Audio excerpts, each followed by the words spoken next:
오늘 말씀은 사도행전 3장 1절에서 10절입니다.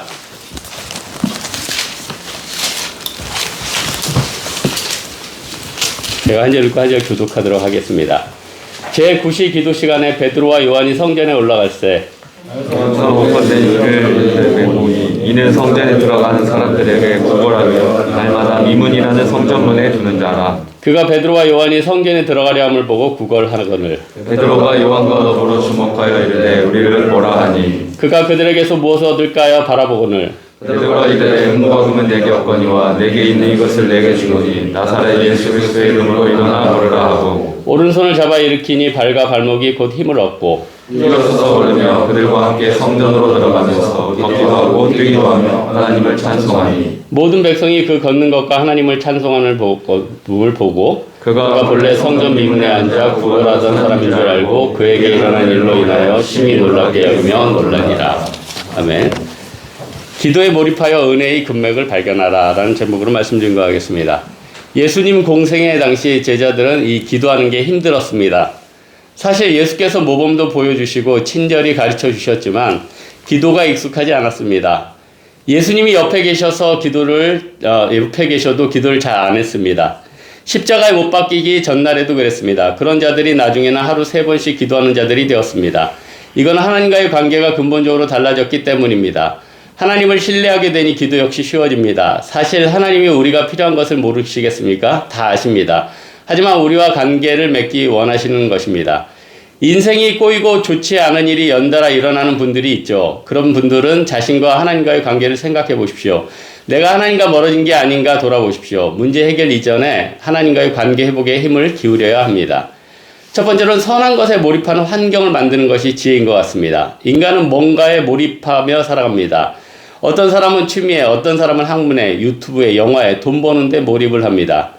잠언 31장 3절에 보니까 내 힘을 여자들에게 쓰지 말며 왕들을 멸망시키는 일을 행하지 말지어다. 이 르무엘 왕의 어머니는 르무엘에게 돈과 에너지와 권력을 세상 쾌락이나 다른 나라를 정복하는 데 낭비하지 말라고 조언을 합니다. 한 번뿐인 인생을 조금 더 가치 있는 데 사용하라는 것입니다. 내가 몰입하는 대로 우리 인생은 변화되기 때문입니다. 몰입할 것을 신중히 선택하라는 의미입니다. 요즘 내가 몰입하는 일이 무엇이고 무엇에 집중하여 사는지 곰곰이 생각을 해봅시다. 가치가 있다면 좀 불편해도 손해가 되더라도 그 환경에 자신을 놓는 것이 지혜입니다. 오늘 본문의 제자들은 사역도 바쁘고 환경도 여의치 않았지만 기도 환경으로 자신을 몰아갔습니다. 그래서 더 많은 일을 감당할 수 있게 되었다는 것입니다. 두 번째 볼 것은 기도에 몰입할 때 경험하게 되는 은혜의 세계입니다. 우리는 늘 말씀 속에서 하나님이 주시는 선물을 발견하게 됩니다. 전도서 마지막 대목처럼 젊음의 때 창조주를 기억하고 또 우리 인생이 또 기도에 몰입하여서 은혜의 금맥을 붙드는 것을 배울 필요가 있습니다. 그래서 평상시에 이때만큼 기도하겠다고 구별해 두는 자세가 필요합니다. 기도가 잘 안 된다고 생각한다면은 가령 한 주간 철야만은 오겠다, 새벽 기도만은 오겠다, 수요 예배만은 오겠다, 아니면 주일만큼은 대예배, 청년예배, 정령예배 다 참석하겠다. 그러면서 생각하면 그 시간이 나를 지킨다는 것입니다.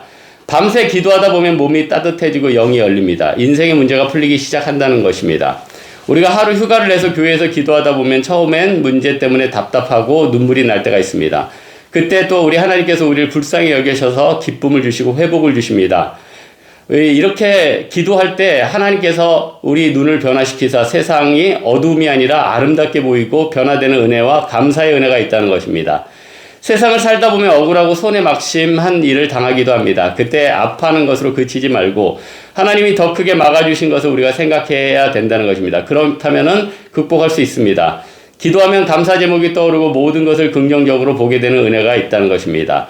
베드로와 요한처럼 우리 바쁜 일정 가운데 가장 기도를 먼저 배치하고 먼저 하는 우리가 돼야 할 것입니다. 기도하겠습니다. 하나님 아버지, 우리 기도에 몰입하는 환경과 그런 자세로서 우리의 삶을 바꾸어 주옵소서.